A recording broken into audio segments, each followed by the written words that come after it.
Good morning. The Subcommittee on Space and Aeronautics will come to order.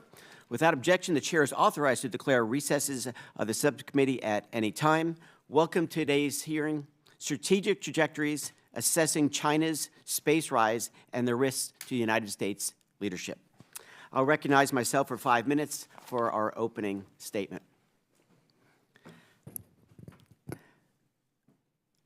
The topic today we'll address is nothing more than a critical issue and defining challenge for this committee. Understanding China's bold ambitions, addressing their unapologetic drive for dominance in space. We are at the start of the next age of exploration, one where humanity is not just observing the cosmos, but acting on its observations and beginning to inhabit it. For those who are new to this issue, the question we should be asking as we explore beyond the planet is, will humanity carry forward the American values of economic and political freedom, or those of the Chinese Communist Party? For generations, the United States led humanity into space with unmatched ingenuity and without a true rival. However, that situation is changing as China moves methodically, relentlessly, and ruthlessly to tighten its grip on space capabilities and seek the strategic advantage by any means possible. History reminds us that great power competition shapes the destiny of civilizations. Just as the rivalry between Spain and Great Britain defined oceans in the 16th and 17th century, the competition between the United States and China will define the space domain today. Whoever leads beyond Earth will shape the future of Earth. Let's go back to 1957. China's ambitions goes back decades. Moments after Sputnik shook the world, Chairman Mao declared, "We too will make satellites." That declaration ignited a vision that has never faded.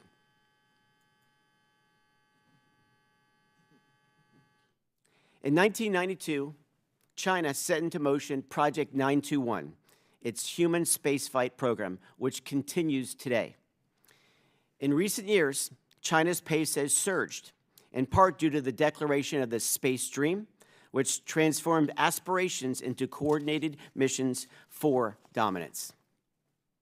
China's space sector has since surged forward, aimed to compete with America's world-leading commercial space industry. This is not an accident, it is strategic. To be clear, the objective is not merely to keep up, their objective is to outpace, outmaneuver, and ultimately defeat our nation, the United States of America. But America is not standing still. In my district, Kennedy Space Center, we surpassed 100 launches just 2 weeks ago. 95 launches came from one company, SpaceX, who first launched in 2006. China is not even close, with around 73 launches. Still, Beijing is pressing ahead. Their plans include landing their astronauts on the lunar surface by 2030 and constructing research base on the moon's south pole by 2035. They are also launching historic firsts. China has already returned lunar samples from the far side of the moon, the first to do so. Next, they intend to launch a Mars sample return mission in 2028, a timeline that may beat the United States. In low Earth orbit, we plan to deorbit our own space station. China has maintained a continuous human presence on its own space station since 2021, where their astronauts serve in 6-month rotations. In the coming years, China intends to deploy its own space-based internet service and expand its global alternative to GPS. And while this committee's jurisdiction covers commercial and civil space programs, we cannot ignore their Army's rapidly advancing space and counter-space capabilities. Their systems are designed to threaten, disrupt, and if necessary, take out United States assets in space. So again, I ask, will humanity move forward with American values of economic and political freedom, or those of the communist Chinese? The reality is stark. China possesses a real, immediate, and long-term threat to the United States leadership in space, And fortunately, today's witnesses will provide us with more detailed overview of China's trajectory in history, strategy, and intentions. They will also share recommendations about how this committee and Congress should respond to this true challenge. I thank our distinguished panel today for being here today and sharing their expertise with us, and I look forward to a serious, productive conversation about the challenges we face today. But before I move forward, I'd like to ask for unanimous consent for a statement from the full committee by Dr. Babin to present that copy, and without objection, show that ordered. And with that, I want to recognize our ranking member, Ms. Fushi from North Carolina, for her opening statement. Thank you so much. Thank you, and good morning, and thank you, Chairman Herodopoulos, for holding today's hearing to review China's space activities and the implications for the United States space program. I want to also welcome our distinguished witnesses. Thank you for being here. It is no surprise that we are here today to assess China's space rise and the risks to U.S. leadership.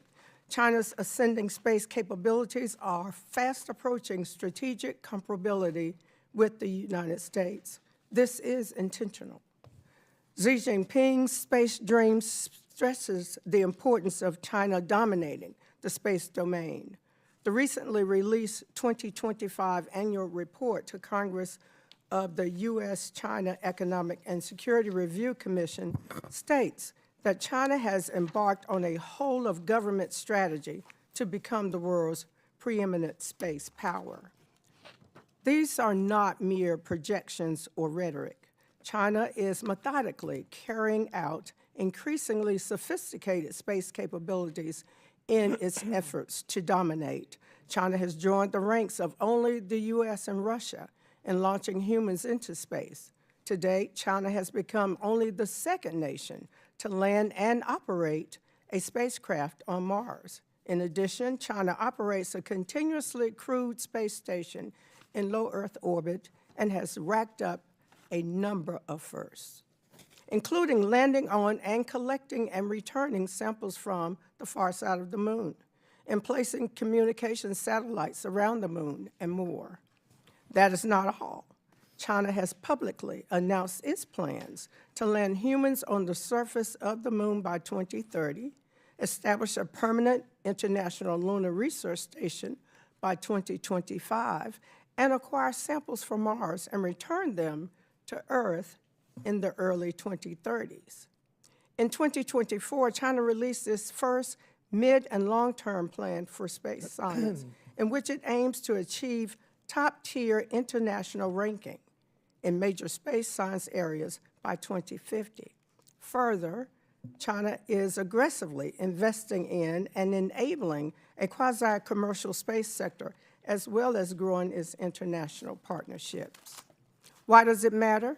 The People's Republic of China, for which there is no distinction between civil and military space, knows that leadership in space has brought the United States invaluable geopolitical soft power, significant and beneficial international alliances, economic growth fueled by innovation, bold and inspiring missions that drive and attract STEM talent, and national security advantages. How we navigate China's ascending space capabilities today has direct impacts on every American. Our banking, communications, weather prediction, agriculture, natural resource management, and national security, for example, all rely on space systems. Threats to the U.S.'s presence and leadership in space could put at risk a critical backbone of our social, security, and economic systems. And how are we navigating China's space rise? The Trump administration appears to believe that attacking research universities, gutting our federal STEM workforce, withdrawing from international engagement, and significantly investing in research and development is the answer. Just look at this stark comparison between China's space science plans and those of the Trump administration, as prepared by the Planetary Society. Is this a winning strategy? While I'm pleased that the Nancy Grace Roman Space Telescope, on which both Duke and North Carolina Central University in my district collaborate, is maintained and making excellent progress, seeding so many transformational space science missions to China alone would send a dangerous message. As ranking member of this subcommittee, I have expressed before, I will not stand for handing the keys to lunar exploration or space leadership to China. This is a pivotal moment. We on this subcommittee and the Science Committee have a responsibility and an obligation to advance sound policies that ensure and sustain America's civil and global leadership in space. We must meet this challenge with bold policies, robust investments, and a unified vision to preserve our nation's leadership in space exploration and innovation. We also need to critically navigate our coexistence with China in space. For example, are there areas where limited engagement in China, such as on spaceflight safety, could serve U.S. interests? At this time, Mr. Chairman, I'd ask for unanimous consent to permit Representative Dunbar to attend this hearing and ask questions of the witnesses. Without objection, that is ordered. Next, I want to recognize our ranking member on the full committee, Mrs. Lofgren, for a comment as well. Well, thank you, Mr. Chairman, and for today's hearing. The topic is very important for our work here in the Science Committee and the Federal Science, Technology, and Innovation Enterprise. As we know, China is making unprecedented investments in research and development across science and technology, and space is a core component of their strategy. They represent a real threat to the United States' long history as the undisputed global leader in space. And it's critical that we understand the PRC's current capabilities, their plans, as well as their strategic objectives. At the same time, it's also critical that we redouble our commitment to supporting and stewarding a strong, robust space program that continues to push the boundaries in Earth and space science, in human spaceflight exploration, and space technology development. You know, in the very first Science Committee hearing in this Congress, we heard from expert witnesses about the state of U.S. science and technology, and that China was actually leading in 37 of 44 critical technologies. In my remarks at that hearing, I said we couldn't ignore the reality outside the four walls of this hearing room. The new administration was actively and with unprecedented speed and ferocity, apparently seeking to tear down and undermine some of the very scientific foundations upon which our leadership has been so painstakingly built. Now we're here 10 months later, and the administration has not relented in its destructive endeavors. The U.S. science and technology enterprise continues to take blow after blow. NASA and the space enterprise has not been spared. This summer, the administration launched a pressure campaign of intimidation against the entire NASA civil servant workforce, and now the agency has lost nearly 4,000 people, over 20% of its civil servant workforce, and there doesn't seem to be a strategy in determining who should leave and who should stay. And just over the last couple of months, largely under the cover of a government shutdown, NASA has been rushing to shutter nearly half of the Goddard Space Flight Center's main campus. I simply do not understand how anyone reconciles rhetoric about competing with China while pulling the rug out from under our own research enterprise. I don't want to speak for our witnesses, but I expect that we are about to hear that China is not culling its talent and technical capabilities, that it's not undermining its universities and turning the world's brightest minds away. Yet, that is what our federal government is being forced to do today by really an out-of-control White House and OMB. Congress needs to step up to the bat. The clock's ticking. As this administration continues to cripple our science and technology enterprise, China is deliberately and systematically implementing long-term plans. Now, I have no doubt that all of us on both sides of the aisle serving on this committee want to ensure U.S. leadership in space. But words are cheap and actions are priceless. It's up to us on this committee and in Congress to take the necessary actions that will sustain our global leadership in space and in science and technology more broadly. Anything less is an invitation to let China take the mantle in space and in so much more. So with that, Mr. Chairman, I thank you and I yield back. Thank you. We're now going to introduce our witnesses. Our first witness today is Dr. Dean Cheng, who serves as Senior Fellow at the Potomac Institute for Policy Studies. Our second witness is Dr. Clayton Swope, who serves as a Deputy Director of this Aerospace Security Project at the Center for Strategic and International Studies. Our third witness is Dr. Patrick Besha, who is the founder of the Global Space Group. And our final witness is Dr. Michael Griffin, who serves as the co-president of LogiQ, Inc. I'd like to thank each of our witnesses for joining us today. And our first speaker today will be Mr. Cheng for 5 minutes to present his testimony. Welcome to the committee. Thank you very much, sir. Chairman Herodopoulos, Ranking Member Fushi, Ranking Member Lofgren, thank you for the opportunity to be here today. My comments are purely my own. As the opening remarks noted, the Chinese Communist Party sees space as vital. Space, from the CCP's perspective, contributes to all aspects of comprehensive national power: military, economic, diplomatic, political, scientific and technological, even cultural. One of the key benefits this PRC sees from engaging heavily in space is the experience gained in things like systems integration and systems engineering, which then redounds throughout the Chinese economy and throughout in all of its various aspects. Space, from the CCP's perspective, is also vital because we live in the information age, and space is central for establishing information dominance in a world where information is the new currency of power: economic power, military power, international power. To this end, the Chinese are using space to develop their domestic techno-economic base.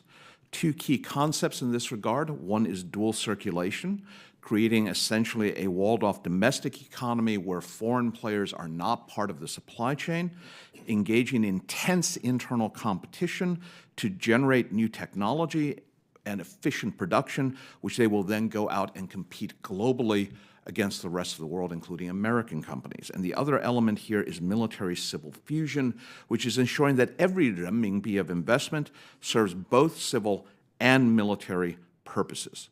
And we see, in particular, the Chinese shift from a state-owned enterprise-centric approach to one that also embraces commercial enterprises as a key part of the overall Chinese effort to improve their overall space industrial complex. In this regard, then, the Chinese have a plan, and that plan is very much the core of the threat to the United States. In essence, the Chinese are striving to build out their space capabilities, whether it is an array of satellite networks and constellations, including mega-constellations, a cislunar capacity to support a sustained long-term presence, both on the moon and in cislunar space, replete with lunar position navigation, timing, and communication support, and of course, building out a robust military space capability as reflected in the military aerospace force. Second, to build up their space industrial base, which will include commercial as well as state-owned enterprise elements, but has also seen the creation of regional aerospace industrial complexes in places like Wuhan, away from Beijing and Shanghai, and finally building in dual use. Military-civil fusion is about creating a melded, fused national industrial base that can service both the military and civilian demands. Here, the Chinese have a huge advantage, and much of the opening remarks by the respected members highlights this. China sticks to a plan. It creates a plan and it sticks to it for decades. And the benefit there is programmatic stability, budgetary stability, staff stability. I know I will have a job on this project for years and decades, and the people I work with will be the same ones. Very quickly, specifically on the PLA aspect, the People's Liberation Army, the PLA poses a multifaceted threat, in part because China views space holistically: satellites, ground segment data links. The threat to American space systems, therefore, is not simply the very sexy image of anti-satellite systems, but also jamming and cyber attacks. And we have seen the intelligence community accuse China of engaging in things like Volt Typhoon, implanting malware in critical infrastructure. But we should also note that the Chinese, being very close observers of other people's wars, have undoubtedly learned lessons such as Operation Spiderweb in Ukraine, the use of drones launched within an adversary's country to attack critical infrastructure, which in this case should be considered to include space capabilities. The other aspect of the threat, however, is the industrial and standards aspect. The growth of Chinese commercial poses a very different but nonetheless threatening challenge.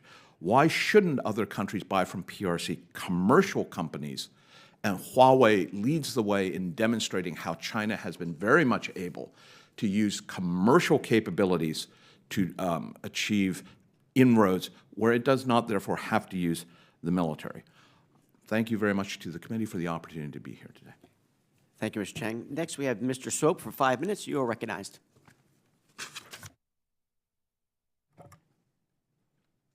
Thank you, Chairman Herodopoulos, Ranking Member Fushi, Ranking Member Lofgren, and distinguished members of the committee. I am honored to share my views with you on this important topic. CSIS does not take policy positions, so the views represented in this testimony are my own and not those of my employer. The People's Republic of China is methodically executing an ambitious space agenda that aims to prove that China is a world power in space without equal. Beijing is using space in ways that provide direct, tangible benefits to its military and its economy, while also fostering national pride and unity. Every new space technology, skill, and industrial capacity acquired by the PRC will be used to provide the People's Liberation Army a battlefield advantage, as well as power civilian and commercial innovation and economic growth. So what is China doing today? Space fits squarely into the PRC's economic development policies to increase its industrial might. The PRC has built satellite and rocket factories and associated supply chains, launch facilities, ground stations, and space object tracking systems. China is developing on-orbit technologies such as in-space refueling, highly maneuverable satellites, space-based nuclear and solar power, and satellite docking and capture technologies. To date, China has not shown that it can conduct space launch at the same scale or build satellites as fast as the United States. But China is working to close that gap and master reusable launch. It just tested a reusable launch vehicle within the last 24 hours. China is already launching satellite constellations. The PRC's civil space program has methodically checked off achievements in human spaceflight and uncrewed exploration that will probably culminate in a human landing on the moon by 2030. China has already built 3 space stations and conducted 6 robotic lunar missions and a mission to Mars. China is on track to be the first country to return samples of Mars to Earth. China has deployed space capabilities that allow the PLA to monitor what is happening on Earth and in space, communicate with its forces throughout the Indo-Pacific region, and navigate with a high level of precision. The PLA is fielding an increasingly sophisticated toolkit of counterspace weapons that can threaten U.S. and allied satellites. To date, China has mostly copied the U.S. playbook in space, but China is doing things that no one else has done. China was the first nation to land on and conduct a sample return from the far side of the moon. China conducted the world's first satellite refueling in geosynchronous orbit just within the last few months. China operates the first and only communications satellite in an orbit around an Earth-Moon Lagrange point. So what can the United States do? How should we think about this? If the United States is in a race with China, it is a race that has no end, other than an end associated with the rise and fall of nations in a time frame measured over centuries. Chairman, to your point, like the contest between England and Spain, I also think the contest between Rome and Carthage. These races last centuries. China is running such a race. With its focus on military-civil fusion, Beijing is marshaling its technical and manufacturing resources to enhance its overall national power, with space playing a key role. The importance of space to national power is also recognized by the United States, with President Trump noting in July that space systems power exploration, defense, and communication, and that the nation will ensure the American flag remains the ultimate symbol of leadership across the final frontier. Though the PRC space power is growing, the United States can retain its lead and ensure it remains the world's most consequential space power. To do so, we must use our strongest advantages. We have a mature yet still growing space innovation ecosystem. We have a space economy built on free market principles. And we have a coalition of willing international partners who want and choose to work with the United States. These characteristics of our national space power are force multipliers and should be harnessed in the same way that Beijing uses military-civil fusion to advance the defense, economic security, scientific objectives, and prestige of our nation. In 1963, Edward Teller, a scientist who played a critical role in the Manhattan Project, testified before Congress on strategic developments, saying that, "I believe that in a race for knowledge, we will win. But I believe that in a race in which we are not running, or running half-heartedly, we have been losing and we will continue to lose."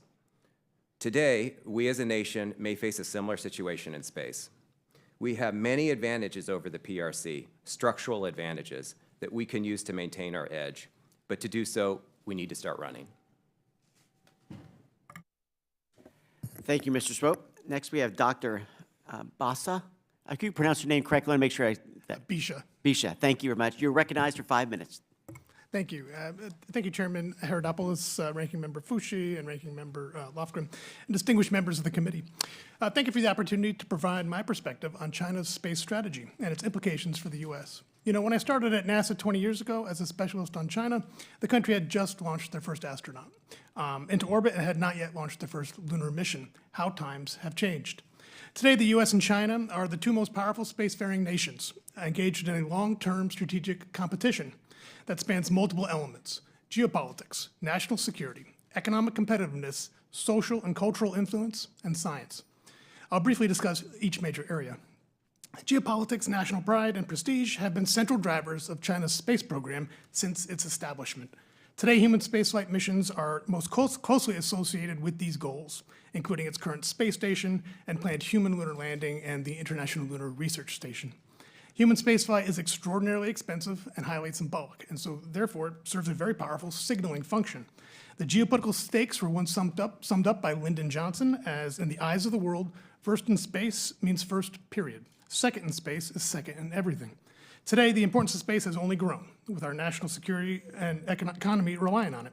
Developing a major space program has also an exercise in compelling excellence, from propulsion and materials science to industrial organization and supply chains.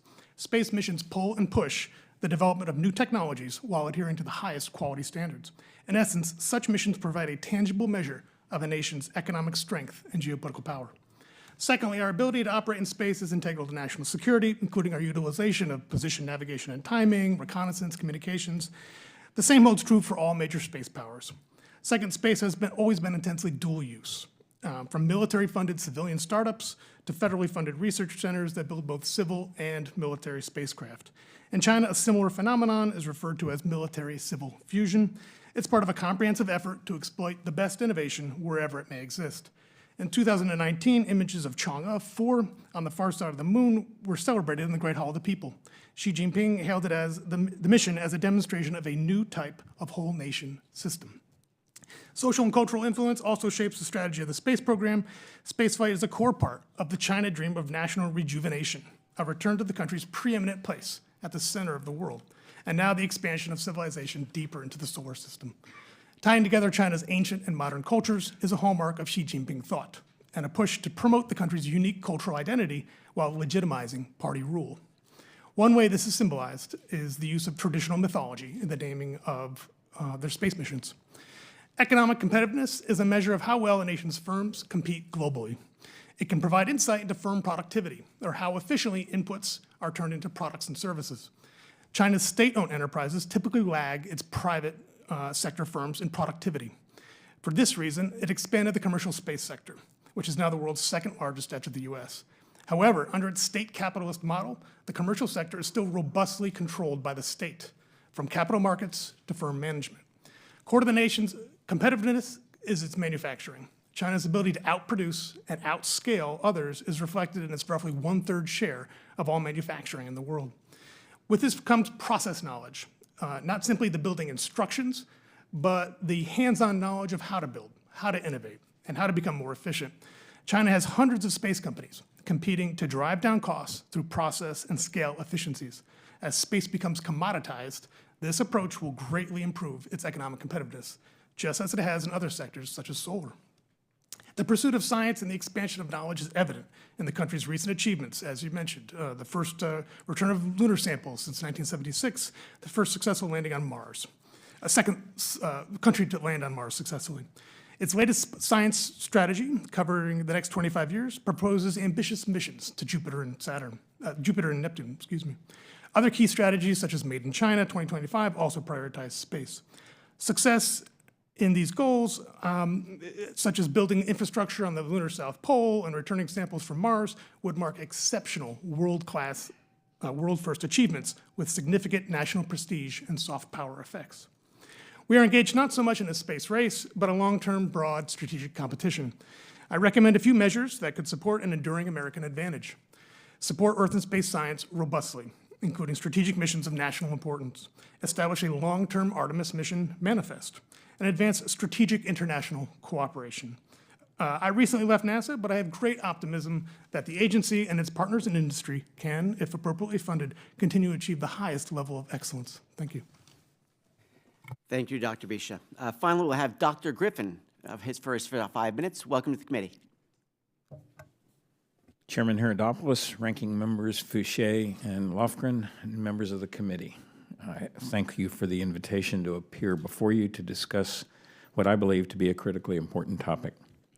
To the point of this hearing, the Chinese Communist Party's goals in space and its rising capability to implement them could not be more clear. China is going to the moon. No access to classified information or other special knowledge is required to realize this. In my statement for the record, I've noted well over a dozen open-source references from among many more that could be offered, describing their progress in developing the heavy-lift launch vehicles, crewed lunar lander, lunar surface suit rover, and Earth return vehicle that will enable the execution of an Apollo-style mission to the lunar surface. Going to the moon is a very hard thing. They may or may not make it by the publicly referenced date of 2030, but that's not important. What is important is China is going to the moon. The problem facing us is not China's rise. We cannot control what China is doing. We can only control what we are doing. Of those efforts, I am forced to say that mediocrity would be an improvement. We have squandered a 60-year head start on pioneering the space frontier to a nation that, without reason or provocation on our part, has chosen to become our adversary. For a self-declared adversary to occupy a human frontier that we can no longer reach should be understood as an existential concern, if only because of their own words on the matter. From Ye Peijian, China's former director of lunar exploration missions, at the 2017 Beijing Space Congress, I quote, "The cosmos is an ocean. The moon is the Dayu Islands.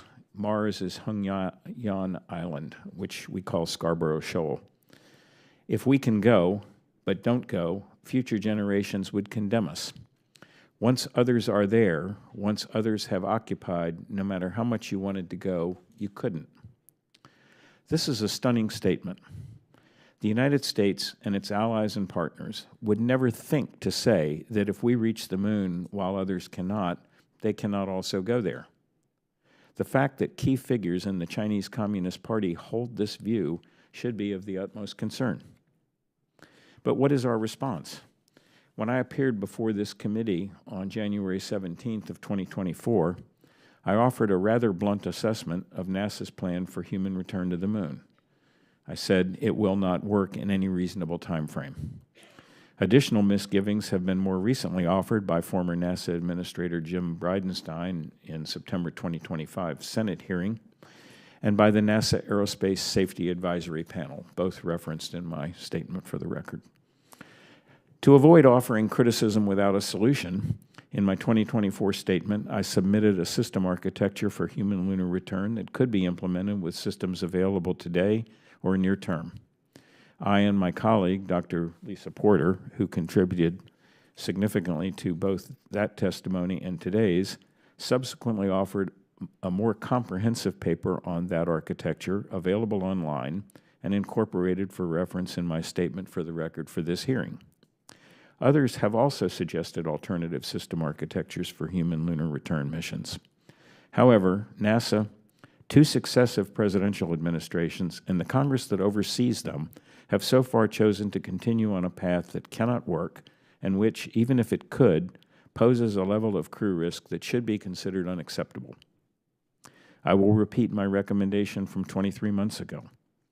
The Artemis III mission and those beyond should be canceled, and we should start again, proceeding with all deliberate speed.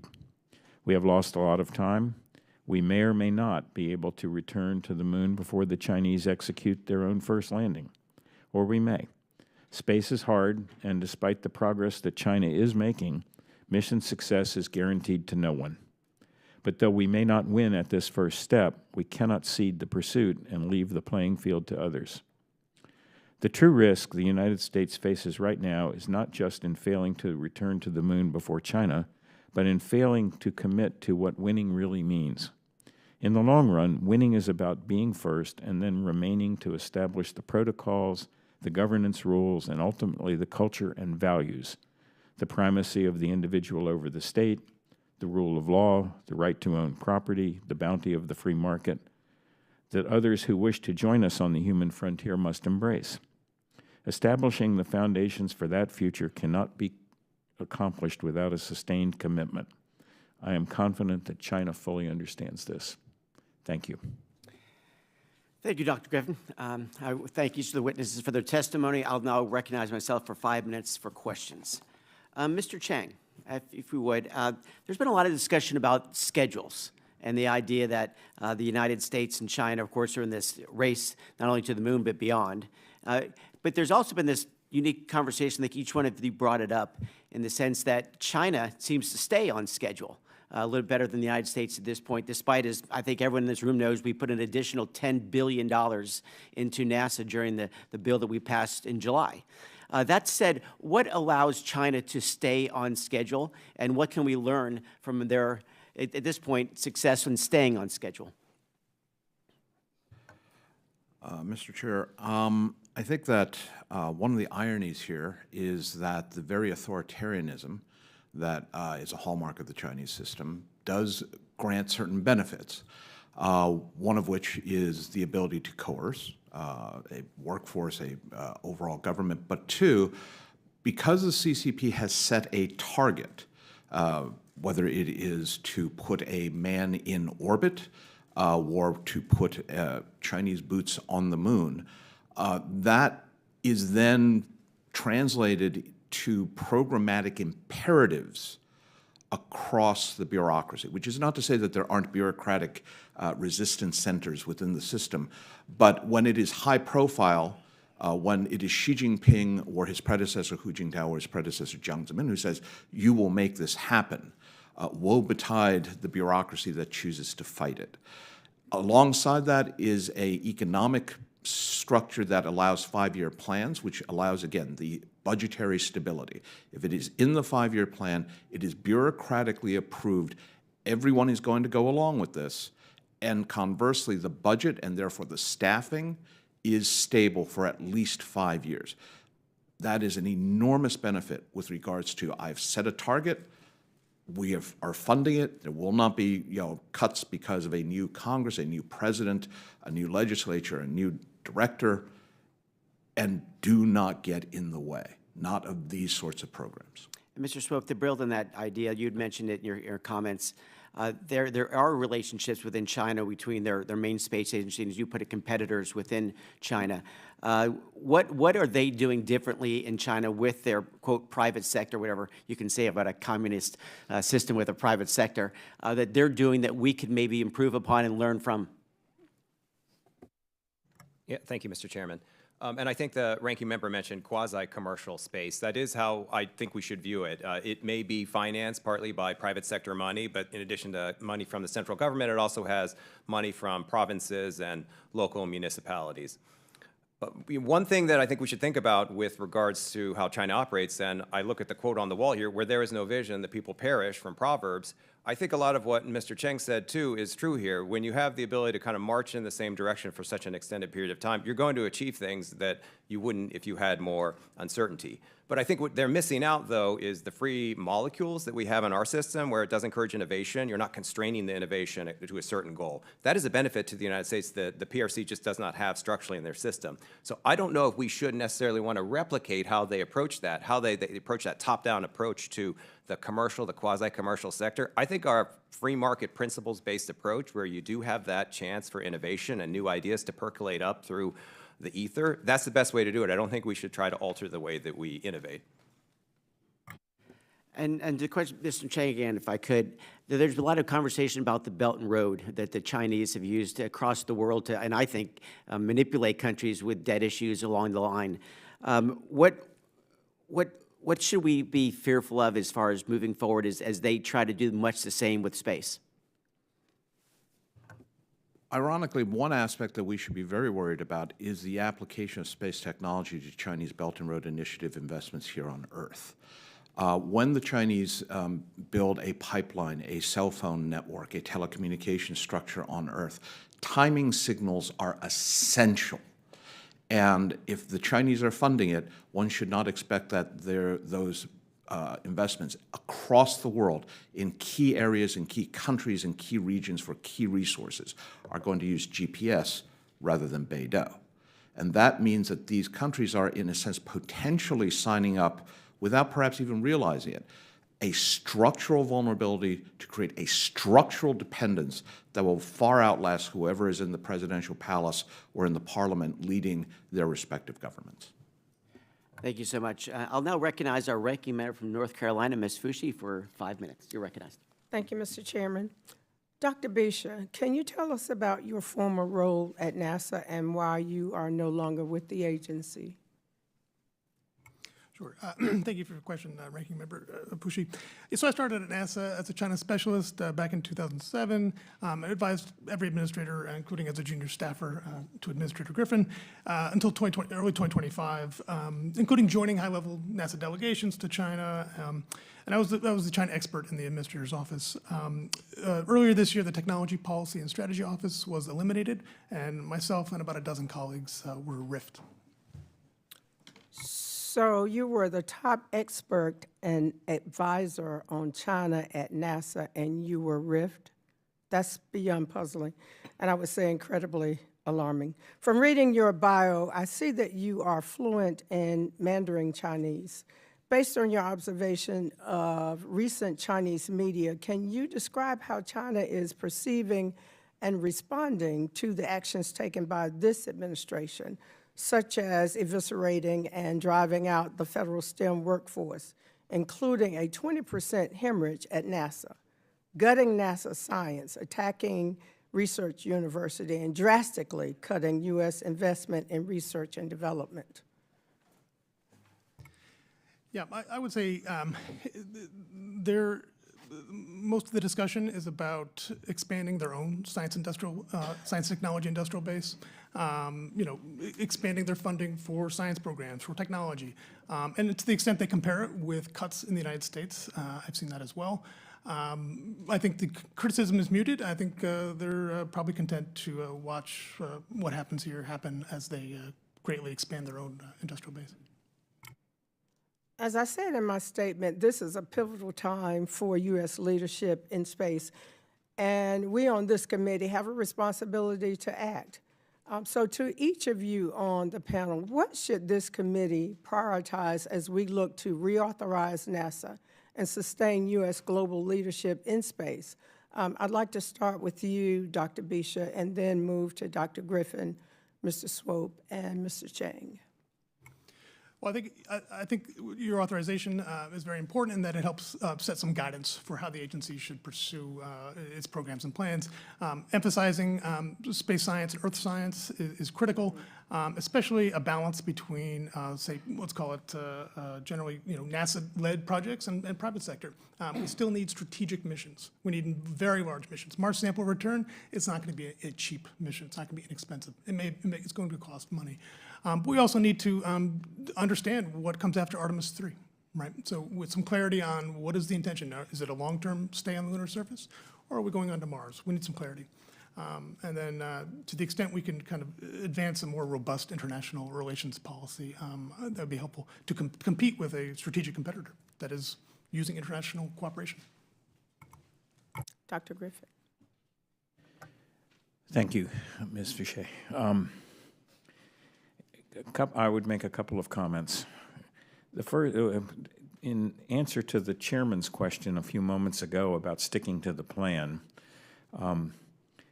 I would have commented that sticking to a plan is important when the plan makes sense. China is sticking to a plan that makes sense. It looks a lot, in fact, like what the United States did for Apollo. Provably that worked. We have stuck to a plan that does not make sense. So this committee, an authorization committee, should not authorize the agency to continue down a path that does not make sense. The plan matters. I have enough history here to recall the Authorization Act by this committee in 2005 that required me, as the then administrator of NASA, to use to the maximum extent possible the existing assets from Shuttle and those that remained from Space Station and Apollo. That is, that the administrator of that time was required to use the systems that we had. We seem to have lost track of that today. Again, sticking to a plan that will not work for Artemis 3 and beyond makes no sense. Mr. Swope. Thank you. I think when NASA spends its money, it's good to think about two different things. If NASA can spend its money in a way that it can do its mission, but then also enable private sector actors to try out business ideas or new innovations like the Commercial Lunar Payload Services project with ride-sharing opportunities, I think that's great for the U.S. innovation ecosystem. The second thing is really, I think when NASA spends money on things like basic research and development and science, that also feeds into innovation. It's a very early part of it. Without science, we would never have had something like the Manhattan Project. We would never have had the radio. James Maxwell's theories proven by Reinhard Hertz led to Marconi's radio. So I look at those investments that the government makes, that NASA makes, as critically important to that innovation ecosystem as well. So I think at both those cases, when you're looking at NASA authorization, look at it in a way where you are the genesis of that innovation ecosystem, that flywheel that really powers the U.S. national security and economic security in a way that the PRC just can't match. Can you indulge me? 30 seconds for Mr. Cheng to answer, please. Sure. Ma'am, frankly, I'm not sure it matters what this committee chooses to push as a priority. The problem is a failure to achieve whatever targets are set has no consequences. So if I were to give a recommendation to this committee, I would say that whatever it is that this committee feels should be the priorities for NASA, and my colleagues, frankly, I think are far better qualified. I'm a China person, ma'am, not really a space person. One, it needs to be bipartisan to make very clear throughout our system that this is something that everyone is pushing for. And two, that there are consequences, budgetary, legal, and others, to the agency, to supplying companies, if they fail to deliver on time and on budget, that it will not be a, well, okay, let's try again next year, that there are consequences. Thank you for that. Now yield back. Thank you. I now recognize the representative from Florida, Mr. Webster, for 5 minutes. Thank you, Mr. Chairman. Appreciate the opportunity. Thank you for you appearing as witnesses for this important subject. Dr. Griffin, in your testimony, written testimony, you mentioned the fact that it's important to be first, and that history teaches us that those that show up first usually get to write the rules and standards and set the direction of where we're going and what's going to happen. That comes from just showing up. And in your opinion, are we staying at home or are we showing up? At present, sir, in line with the comments I made in my oral statement, we're staying home because the approach we are advocating is not going to work. The train may have left the station, but the train is headed over the cliff. The importance of showing up, as you put it, is that in line with Mr. Cheng's comments, the people who are there are the ones who establish the GPS timing signals or the Beidou timing signals. The people who are there establish the communications protocols. The people who are there establish the rules of the road for space traffic management and other things. If we are watching from the sidelines, it will be China that is establishing those things, and with respect to the future for the rest of the humans on Earth, that will not go well. Well, that's, I guess, my second question then. What would happen if China sets the standards and guides the development rules and norms of space? What would be the result? Then other nations will look to China and will choose to align themselves with China because they are the ones who are in space. The rest of the world will look to China as the technological leader of the world.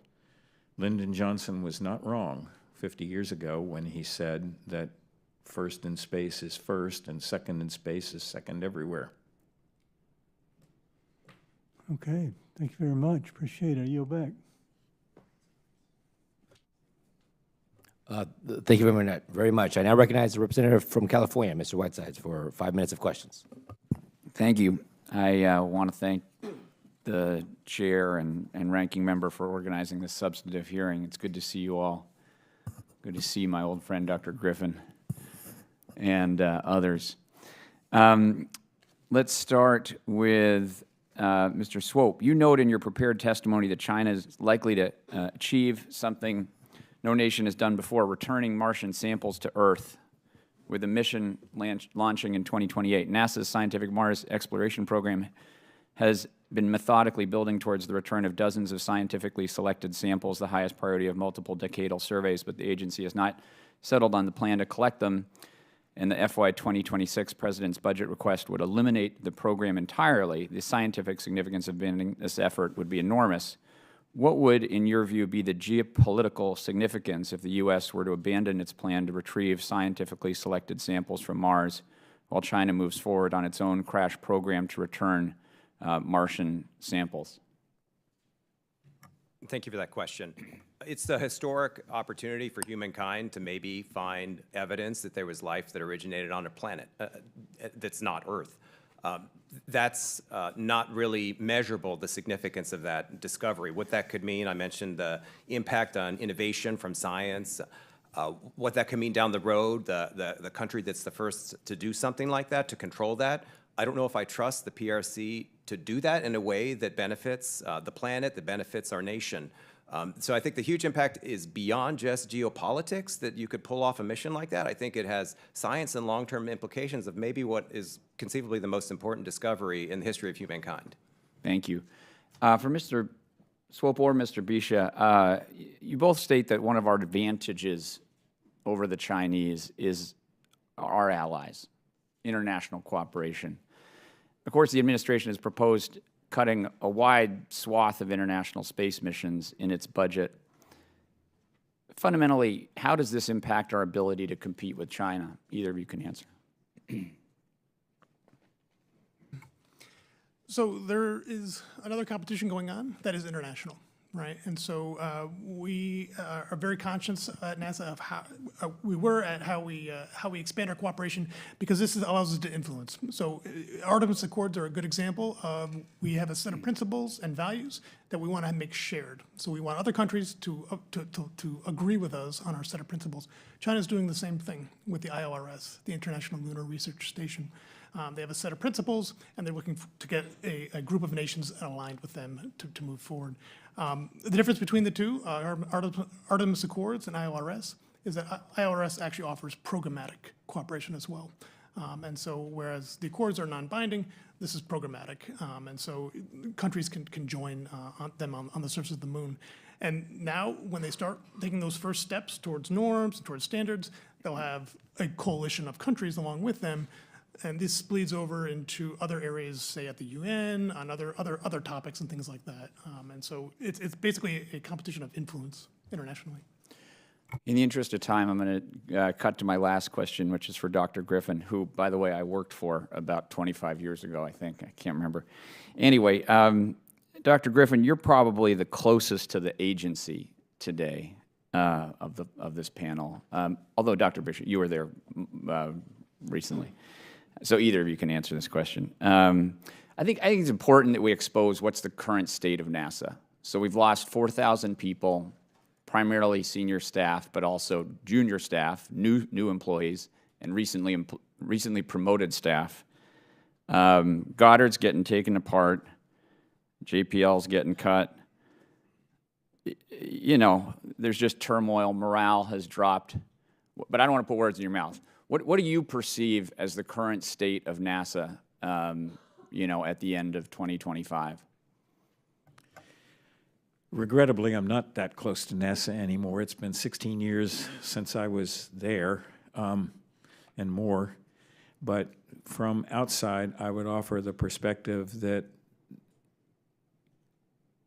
as much as I regret the damage to individual people and the inevitable loss of technical competence that goes with massive cuts like that, an agency without a proper, clearly defined, high-priority mission is a rudderless agency. It almost doesn't matter. It might just not matter what actually happens at the agency until and unless we have a mission to put the United States first among equals on the human frontier. If that's done properly, the right people will come to the agency, the budget will be supported, all of those good things will come true. It starts with defining what you want to do and then backing it up. Thanks. I yield back. Thanks. I now recognize the representative from Texas, Mr. Self, for 5 minutes of questions. Thank you, Mr. Chairman. Wow, lots to unpack here. First of all, Mr. Cheng, you said that you are more a China expert than a space expert. So we talked a little bit about free markets. I think Mr. Swope did. Talk to us about the challenges that China has and any results from the recent plenum. Because they have economic challenges, their economy, and when I think back to the Soviet Union was 10 feet tall until they weren't. So I need to know what you think as a China expert, just in the economic and the results from the recent plenum. Sir, I am always very concerned when folks talk about the slowdown in the Chinese economy, which we do seem to be seeing, and promptly equate that with the collapse of the Soviet Union. I think it was Winston Churchill who made the observation that there is a great deal of ruin in a nation, and one need only look at North Korea, a fraction of China's economy, much worse off, and yet has managed to survive, to caution that whatever problems we are seeing in the Chinese economy, and we are seeing some, making that leap to that it is a collapse. What I would note is that Xi Jinping is continuing the policies of his predecessor, Hu Jintao, in frustrating efforts at expanding the role of the private sector, of markets, et cetera, in China. That Chinese economic reform pretty much came to an end in 2004 and has not been renewed under Xi Jinping. But strikingly, one of the exceptions to that is in the aerospace sector, where private companies are in fact encouraged and welcome. Quasi-private in some ways, but nonetheless motivated by more classic market principles than state direction. Okay. Dr. Griffin, you have been very clear that Artemis 3 won't work. Tell us exactly why not. Is it the complexity? Is it the crew risk? Is it the fuel versus the man? Why exactly do you think it won't work? I've read your paper, but what is the bottom line as to why you are recommending we cancel this and go a different direction? The quick bottom line is that an architecture which requires a high multiple number of refueling flights in low Earth orbit, no one really knows how many, uses a technology that has not yet ever been demonstrated in space, is very unlikely to work, unlikely to the point where I will say and have said it cannot work.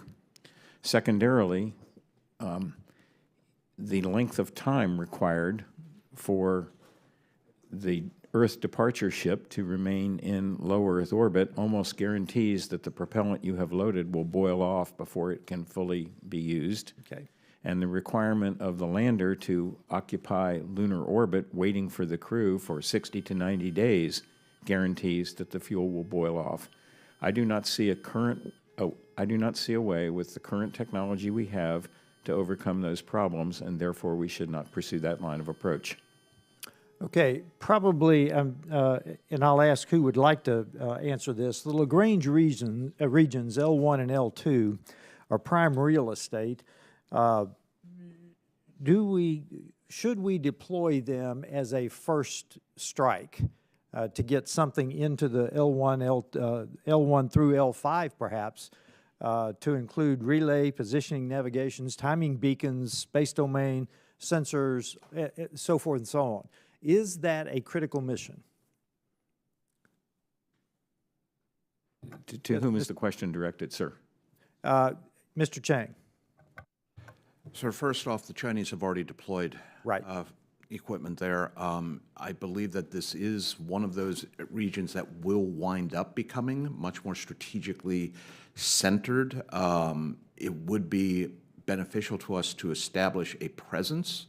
Probably not military, because that opens the door to propaganda by others, but certainly scientific, but most importantly, application, communications relay, data relay, things like that, that have an economic as well as scientific benefit. Well, let me ask you, because I think the chairman mentioned a Chinese-style GPS. We know that GPS spoofing is now a real thing on the battlefields around the world. So why would we not go with something other than GPS? I think that my understanding is that these orbits, deploying items into those orbits can become extremely complex. But yes, if the issue here is GPS robustness, that is absolutely a major concern from a security perspective. And I think my time is done. I think we have a magnetic field sort of alternative. Chairman, I yield back. The subcommittee stands in recess, subject to call of the chair.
Welcome back.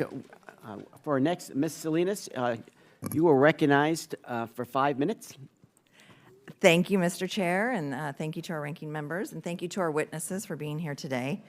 In my district, NASA and its partners help to support a very robust economy of small manufacturers that supply components to a lot of these missions. And these are really good local jobs that help to build talent and expertise across the country. Several months ago, we held a hearing on the Artemis program, and I asked how we can continue to support this workforce. I was told that we achieve that by building hardware and actually flying these missions. In other words, we need to signal consistency and predictability to workers in industry.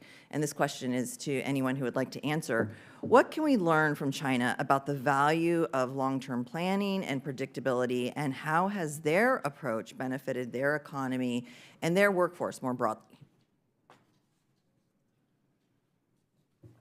So, ma'am, the Chinese often describe their space program, not their space program, describe space as being, quote unquote, very dense in high technology. If you take a look at a satellite, it has advanced materials, it has computers, it has communications equipment, solar panels, but above all, it has systems integration and systems engineering.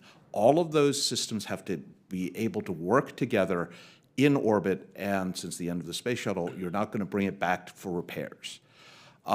The Chinese have used their aerospace program as a training ground for systems integrators and systems engineers. And one prime example of this is COMAC, the Commercial Airline Corporation of China, which is going to compete with Boeing. They took an entire cadre of folks from CAS, the China Aerospace Science and Technology Corporation, a state-owned enterprise, and said, all of you, your systems engineers, systems integrators, you will now go to COMAC, another state-owned enterprise, and jump-started their ability to do systems integration in the commercial airline industry, thanks to the education and training and on-the-job experience in aerospace.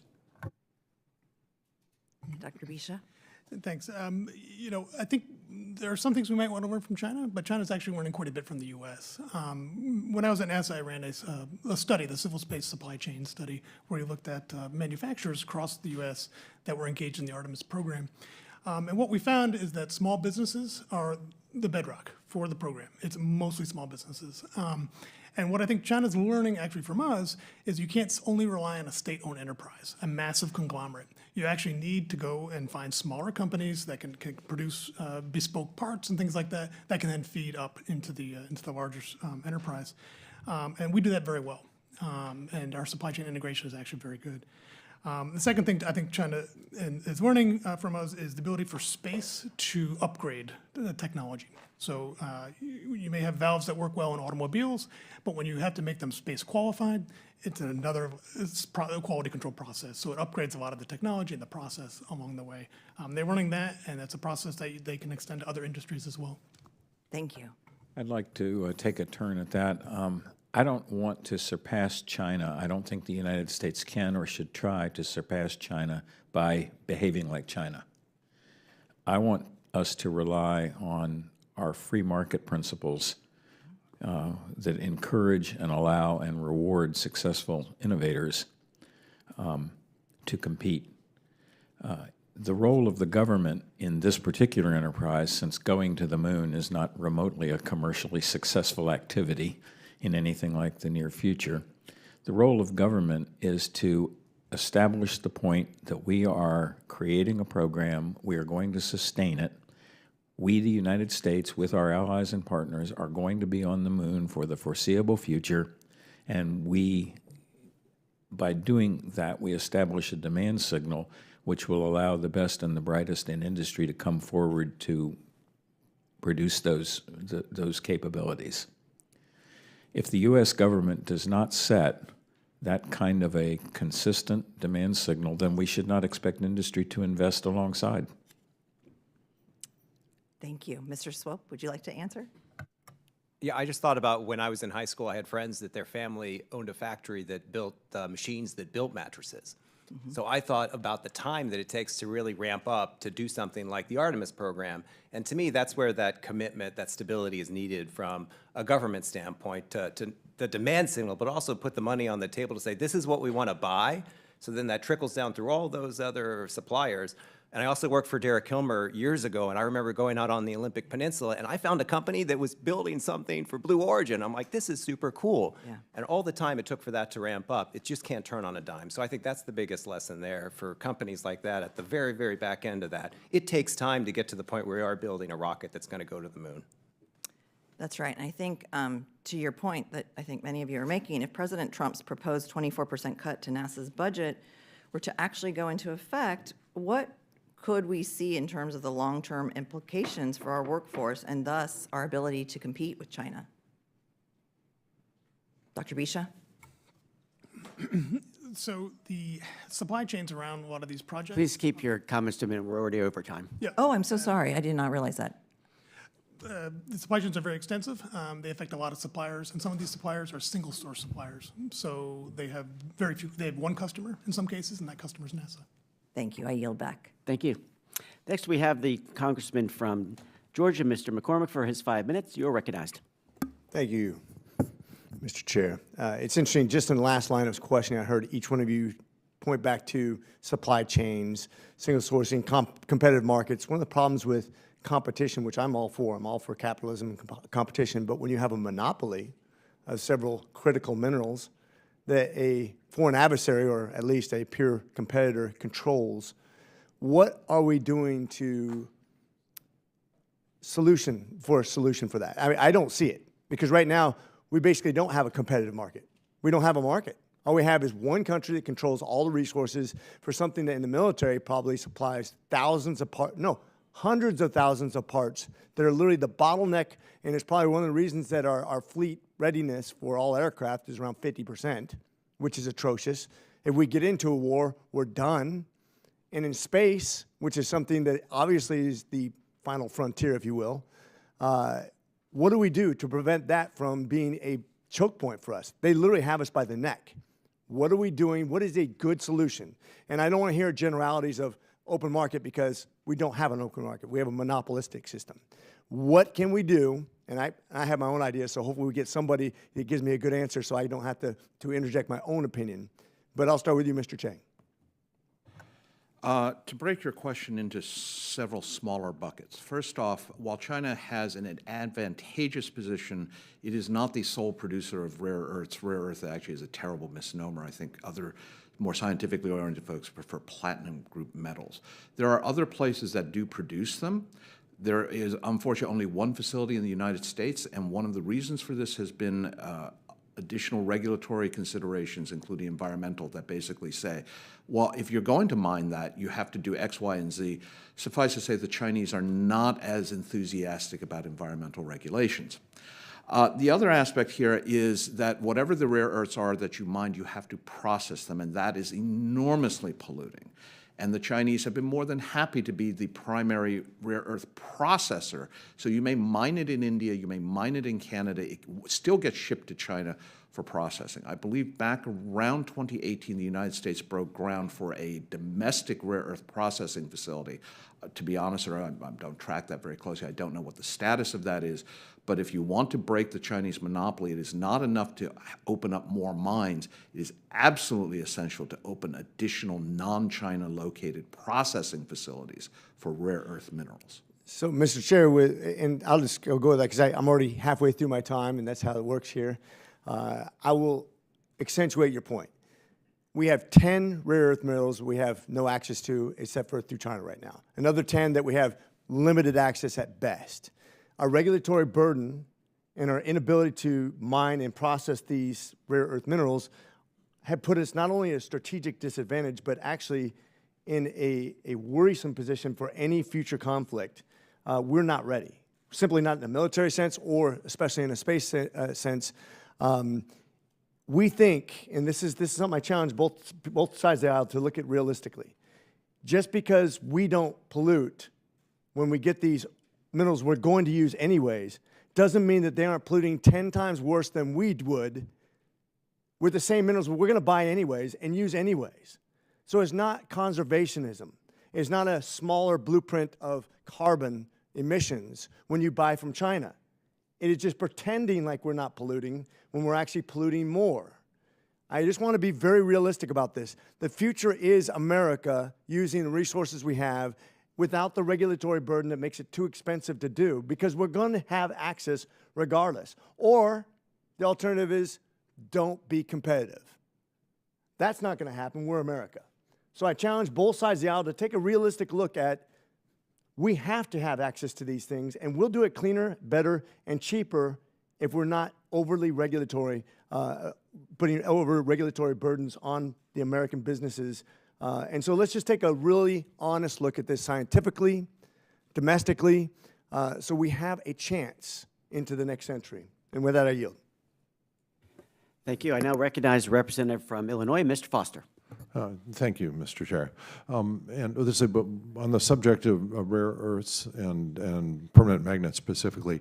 There's a model that the government is in the process of succeeding at that I'm really a fan of. There's a company called Niron, which has spun up through decades of federally funded research in Minnesota, that has got a way, and they're building a significant scale factory to make permanent magnets with a BH product, an energy density comparable to the best neodymium iron boron magnets. And the input materials there are basically rust and ammonia, nothing else. And it's really an impressive thing. And it has to do with decades of research, government-funded research, led, interestingly, by an immigrant born in China.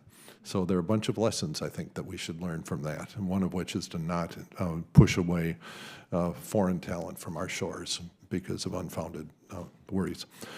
Now, let's see, I've been worried for a long time about the fragility and the dual-use nature of all of the systems we're putting into low Earth orbit. All right, we're now talking about, we're having at least 2 major U.S. companies put big satellite arrays in low Earth orbit. The Chinese have at least 2 companies. The Europeans are doing it. Everyone's first worry is about the Kessler syndrome, where you just have a big cascade of collisions, which I think is unlikely because of the altitude and the rapidity of the orbit decay. But is still something to worry about because some of these systems are not really in low Earth orbit, but somewhat higher. And so this is something that I think we're going to have to need international understanding on, because this is a big problem. The fragility is also a real issue. One thing that's worried me for a while is that, the refueling that was mentioned, and I guess Dr. Griffin shares my skepticism of how easy it will be to make it work. The scenario for Starships, for example, and other similar missions is to go put these in low Earth orbit, refuel them with 10 refueling missions, okay? Now, I don't know if you've noticed, but these Starships have a tendency to detonate themselves from time to time, and the issue comes up, what happens if one of those explodes fully fueled in low Earth orbit? And the debris field from that is potentially frightening. I was just wondering, has anyone looked at this particular problem when SpaceX is talking about running hundreds of Starship missions a year in some scenarios? Are we going to need understandings on the accidental destruction of everything in low Earth orbit, in addition to big worries about how that could happen deliberately by even a not very talented adversary? Is there anyone, that can speak to this? A few comments on that. So I think in terms of space debris, it's a huge issue, and it's not an issue that any one country can solve, right? And I think China was recently in the news because one of their Shenzhou human capsules was hit by debris. Our space station is also occasionally hit by debris. We have shielding that can withstand about 3 millimeters of particle size of a debris. China has continued to do EVA missions outside their own space station to add additional armor, additional shielding to their space station. They recognize this as a major issue, and it's affecting their crown jewel, their human spaceflight program. So we're both, in some senses, on the same page that this is a problem that we need to solve. And it's only going to get worse, as you mentioned, with these very large vehicles that potentially could not re-enter appropriately. Has anyone looked specifically at the issue of these very large vehicles? What happens when one detonates in low Earth orbit?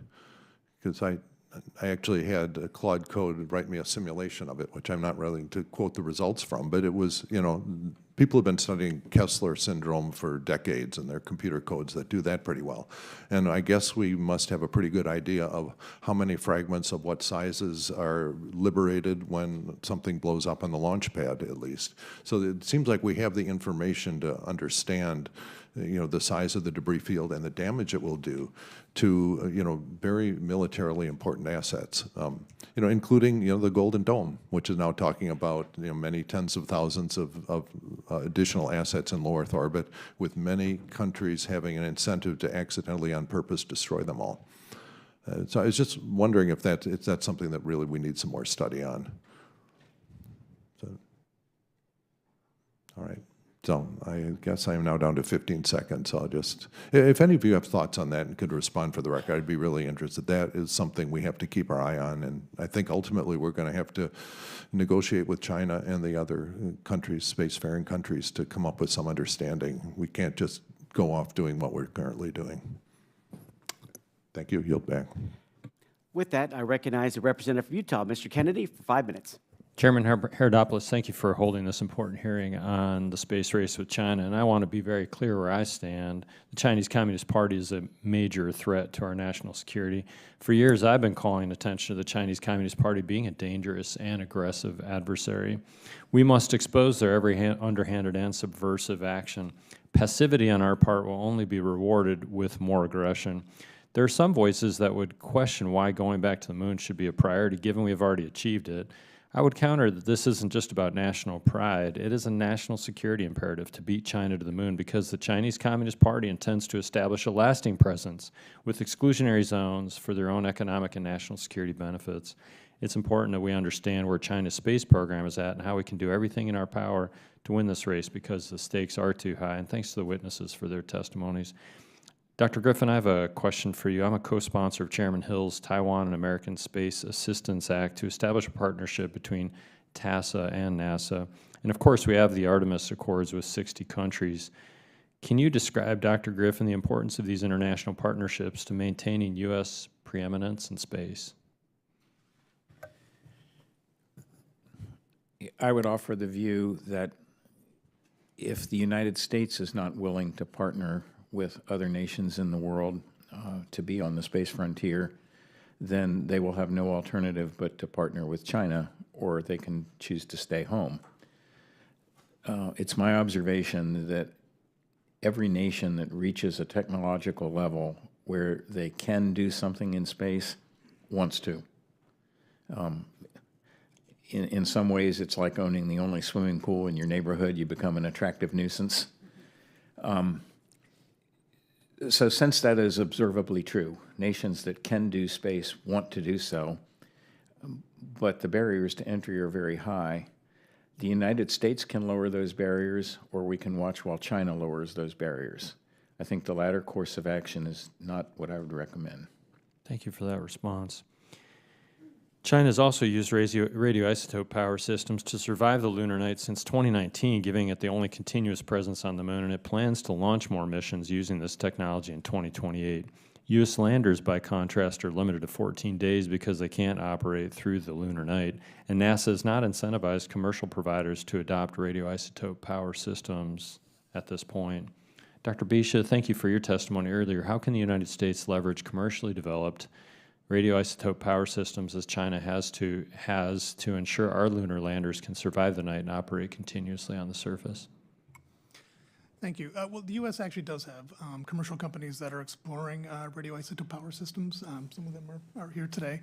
And I think the advantage there is they're looking at a couple of different ways to do it, a couple of different approaches. They're using different fuels. They're using americium. They're using things like that, fuels that we haven't traditionally used in the past. So that's going to be an advantage. I don't think China is using commercial companies to do their radioisotope power systems. They're very much part of the China Nuclear Energy Agency and the associated industries below that. I think our approach of multiple different approaches, seeing what works, doing some demonstrations, and then start flying them, demos on CLIPS missions, on the next flight opportunity, to prove them out is the right approach.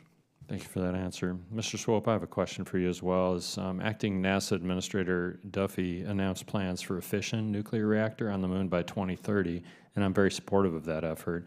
Can you tell us where China stands technologically on establishing nuclear power systems on the moon? Thanks for that question. I can speak to what China has said. They have said they want to work with Russia to build a nuclear power station for their International Lunar Research Station. So they're thinking in the same way. And it makes a lot of sense to your point about the length of the lunar night. It has to have power in order to keep those electronics warm so they don't break.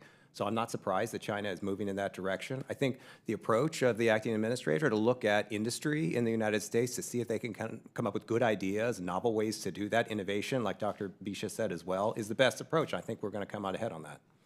Thank you very much. Chairman Herodopoulos, I yield back. Thank you, Congressman Kennedy. Next, we have, I recognize the representative from Virginia, Mr. Byer, for 5 minutes. Welcome to the committee. Mr. Chairman, thank you very much, and thank you for letting me wave on. And thank you, all of you, for your testimony today. Dr. Besha, and I was particularly grateful to have you here. You mentioned in your testimony the importance of supporting Earth and space science robustly. And you made a great point about the downstream national security consequences of doing that or not doing that. I care about this a lot. The National Science Foundation headquarters is a few blocks from my home, and we've been very upset about this administration's attacks on federal science funding this year. NASA's science mission cut by 47%, 56% at the National Science Foundation. Lots of other federal science agencies have just been gutted. Could you discuss how these cuts to our core science programs are going to affect our national science programs and our national security downstream? Well, I think there's a couple ways to look at funding for basic R&D. Number one, it is very much a very public good. You know, it's a national good that I can't identify a profit immediately, but we should do it, right? Basic science, the fundamentals of science. These trickle down eventually into applications, but initially, you know, basic R&D funding that provides many benefits, and that is the strength of the U.S. system versus China. To be honest, we've invested in basic R&D for the last 50 years as part of the system we set up. Hasn't invested that much. They've taken a lot of our hard work. The second thing is world first. So if you're not going to be a world first by simply seeing what everyone else is doing and then copying it, right? And so you do have to do that initial hard work to develop world first successes like Mars first sample return, habitable worlds, observatories, exoplanets research, things like that we've never really done before. And the final thing is, it's not just basic R&D. When we create these missions, these astrophysics missions, things like James Webb Space Telescope, we're at the cutting edge. We're developing mirrors of such high refinement that these also have other applications, not just in science, but in military applications, industrial applications, and things like that. So there is very much a cross-pollination between these. They're not simply only for science. Let me follow up on that too, because you have the basic research, but then I'm really concerned too about the science workforce. Once again, we heard National Science Foundation right down the street that virtually all of their postdocs, their graduate students, the people that were getting ready for their long careers were washed out, and that many of them were not able to figure out how they're going to finish their PhD programs. And the real concern is that they're looking for opportunities in Germany and England and France. There's this reverse brain drain of our best young science people. I don't know, hopefully they're not going back to China, although I'm sure some of them are doing that too. For decades, we've been the country attracting top-tier candidates from around the world to come here to study and to make their whole careers in science. We look at the fact that it's a plurality, if not a majority, of our U.S. Nobel Prize winners were born in a different country. How concerned are you about losing our investment in our next generation of science leaders? Very concerned, right? Science is often multi-generational, and so we have very accomplished scientists that are later in their careers. They teach the middle tier scientists, and those middle tier scientists teach the postdocs. The postdocs teach the graduate students, and the graduate students, on and on and on. If you wipe out one of those cohorts, the postdocs, for example, you're in a lot of ways you're wiping out a generation for that science, and it's not easy to jump right down. You're losing that mentorship. You're losing a lot of that talent. So it's very concerning. I think if they were to go overseas, for example, they perhaps could come back. Nothing is necessarily permanent. We've had waves, things go in waves. I'd be more concerned if this persisted for a longer time. Great, thank you. Mr. Chairman, the morning's getting on, and I yield back the balance of my time. Congressman, I appreciate it. We're going to go for round two for questions. I'm going to take the next 5 minutes and turn it over to Ms. Fushi, and we'll go from there.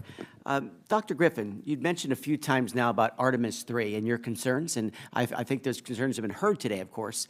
But I want to address specifically on the China issue, on the potential of their moon opportunity, and what loss of mission might they face as they move forward with their plans on the moon and beyond.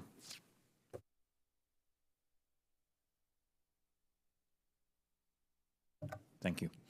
That's an interesting question. The loss of mission probability, of course, involves not lives, but wasted money and wasted time. When we speak of loss of crew, that's a different thing. So for loss of mission, I'll point out that during Apollo, we estimated that to be about 10%. And we lost one of the 7 missions which we sent to the moon. And for a statistically small sample, it turns out we had it about right.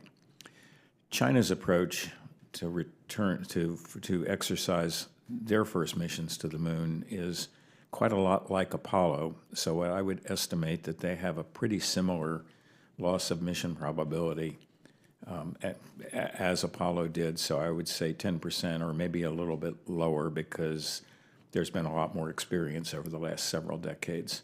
So my answer is less than 10%, and I tried to explain why. Thank you, Dr. Griffin. I appreciate it. Mr. Cheng, if we could, I wanted to get in the idea that if we lose this race to China, and this is why we're all here today to make sure we do not lose that race, what position will the communists have an advantage on as we talk about the standards of the future? We talked a little bit about GPS and other technologies. What are there other concerns should we somehow lose this space race? So let me first emphasize that in this context, we are in a sense in a relay of marathons. That you may win this, you may be fastest on the second leg or the third leg, but that doesn't mean that you've won. So in this context here, it's a matter of who will make it back to the moon first, but much more important will be who will be able to sustain a presence on the moon. The Artemis program is talking about a manned station for 1 month out of the year. I suspect that the Chinese are much more thinking 12 months out of the year. If that is the case, then we are talking about who is setting the standards for not just communications and PNT, but everything from keep-out zones for health and safety reasons to scheduling for insertion. In essence, what will be the language of cislunar space travel? Will it be English or will it be Chinese? And from the moon, we potentially then go further outbound. The Chinese already talk about going to Mars, certainly with a sample retrieval mission, probably with human spaceflight in the out years. Again, being first matters, being there persistently matters. And that too is about setting the rules, setting the industrial standards, the business, literally the dollars and renminbi, as well as the law and order aspects. Thank you. And Mr. Swope, on the question of the International Space Station, we know about the potential of the United States bringing it back down to Earth. And what kind of impact might that have in this space race? Thanks for the question. I think we have to think about what we're trying to achieve in low Earth orbit. There's science there, there's prestige there. Look at that transition to a commercial approach to space stations, and really, is NASA putting enough money on the table to make that work? I think that's the big question I'm asking in my head when I think about what happens after the ISS. I do think there are impacts to the prestige and to the science. I think determining what the level of those impacts are, it really determines what that gap is in the capabilities that we want and that we don't have. We'll still have a lot of international partners that want to work with the United States, but I don't think that looks great. If we do have a gap, we can't have people in low Earth orbit. I think that hurts our ability to go beyond low Earth orbit with human spaceflight too, and that's something that I think we need to quantify as well. What does that hurt us for Artemis if we don't have the International Space Station or something like that, that we can do experiments with people, how they live in space? There's impacts there too that I think we need to consider. Thank you. And I'll yield back now. Ms. Fushi, you are recognized for 5 minutes. Thank you, Mr. Chairman. So to each of you on the panel, we've heard about the importance to U.S. leadership of returning our astronauts to the surface of the moon and doing so before China lands taikonauts there. What are the likely impacts should the U.S. not return humans to the moon before China? Excuse me.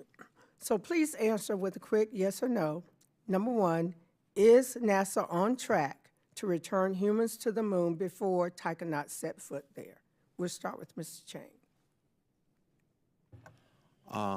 I am very pessimistic about our ability, so no. Okay. Swope? Worried. Okay. Dr. Besha? You're not going to like it. Maybe. Okay. Dr. Griffin?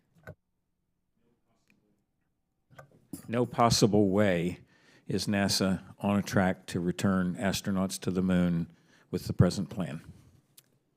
And lastly, if trying to beat China to the moon with humans means committing massive resources that jeopardizes and sets back U.S. space science, aeronautics, low Earth orbit activities, and space technology, where does that leave the United States, NASA, and the health of our civil space program?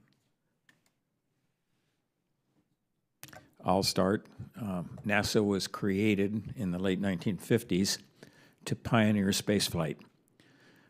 Many other activities become space science, space applications become possible when your goal is to pioneer a new frontier. Many follow-on activities are possible, but if you don't have the central mission goal that the United States will be preeminent on the space frontier, then the other things don't follow and they don't matter. Thank you. I think one way to think about the space agency is not so much just as a monolith, but as a 80% of NASA's funding goes to things like small businesses, goes to universities, scientists, engineers. And so when you cut that budget, you may be cutting that, that agency, but what you're really cutting is this broad industrial base. You're trimming some of the American industry and some of our competitiveness. That money's going to researchers and things like that. I think I'd add just that I have confidence that NASA can execute on the Artemis mission, which is a long-term sustained presence on the moon as a stepping stone beyond for Mars. I think Mr. Cheng mentioned this. So to me, I do have confidence in that, and I don't think we should take our focus on that. So if it takes more resources just to beat China before Artemis 3, I don't know if it's worth it, but I do have confidence that in the long run, we're going to execute on that Artemis mission.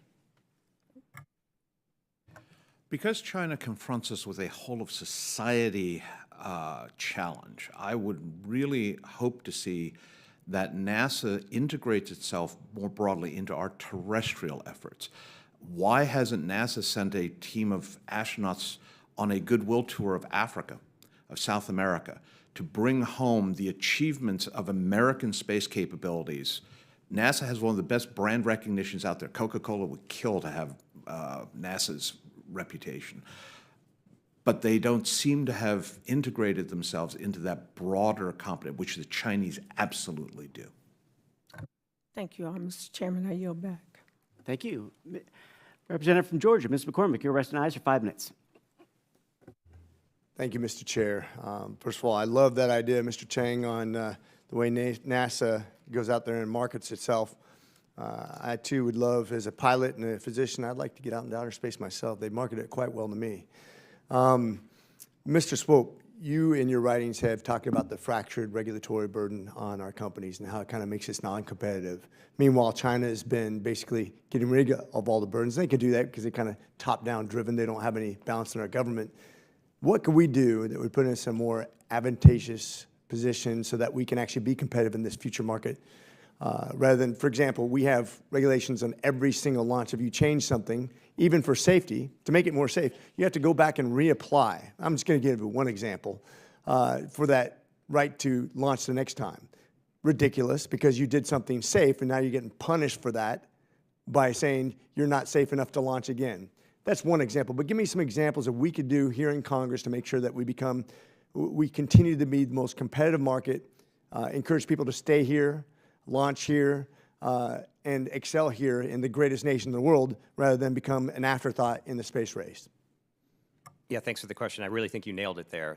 One thing about the U.S. space ecosystem that's based on free market principles to thrive, less regulation, less red tape, less bureaucracy is probably what we need to inject in that system to get the outcome that we want. 3 areas just to think about. And in some cases, folks in the administration and past administrations have looked to try to optimize this. So I'm not saying we're not doing it now, but definitely spectrum. How are spectrum rules aligned so that they encourage innovation and they don't encourage the status quo? When it comes to launch and reentry, I think I'd put a little focus on reentry. I look at one U.S. company that tried to do reentry the first time to a U.S. federal range. They had a lot of trouble, and since then they've been going to Australia. So I think right there, where is that? Is that a regulatory burden? Is that a coordination burden? Is that a prioritization burden that's not happening? I don't know, but we should look at that because there's a lot of growth probably for reentry. And then the third area I would just highlight is export controls, ITAR, issues where companies want to sell technology to other countries, allied governments, specifically thinking things on synthetic aperture radar. If you can't get it from a U.S. company, I'm going to go to a French company. And that's what happens because those rules are a barrier and a paperwork barrier. So I think in all those areas, we could improve the regulations that we have now. I don't think it's time for more red tape, more paperwork for space companies. So if I hear anything about adding a regulatory burden or rules, even if it's a light touch approach, that's still paperwork. I don't think the industry needs that. Such a great point you just made. And first of all, I want to point out that every company that's trying to put our spaceships out there and retrieve them has a reputation that they exist on. If you fail, if you're unsafe, their business is done. There's nobody who wants to be more safe than those companies. They can regulate themselves probably better than we ever could and be competitive only when we get out of their way. And to your point, our ability to get in the way of selling our products to other countries only encourages us to be supplanted by China as the industry standard. And that's not just in space, by the way. That's in computer chips or anything else. We have to be very careful not to limit our ability. And by the way, we just had a dissemination bill last year that was overseen by the Secretary that we withdrew that boundary that the Biden administration put on us before and has made us competitive again in the market. But we lost shares during that time. We lost our industry standard. And so I just want to encourage people, and thank you so much for putting a very succinct outline of that, to not limit our ability to produce and disseminate and actually flourish in our nation as competitors. And the government's not the solution. We're the problem. Thank you for outlining that. Thank you. And with that, I yield. Thank you. And I want to thank each of the witnesses for coming in today. This has been very insightful and thought-provoking, and we appreciate that very much. I also appreciate the thoughtful questions from the members as well. This is a race we must win, and I think you've all given us a nice roadmap in which to work from, especially as the latest line of questioning and trying to reduce some of those barriers to entry. And with that, the record will remain open for 10 days for additional comments and written questions from members. This hearing is now adjourned. Thanks for your good work, man.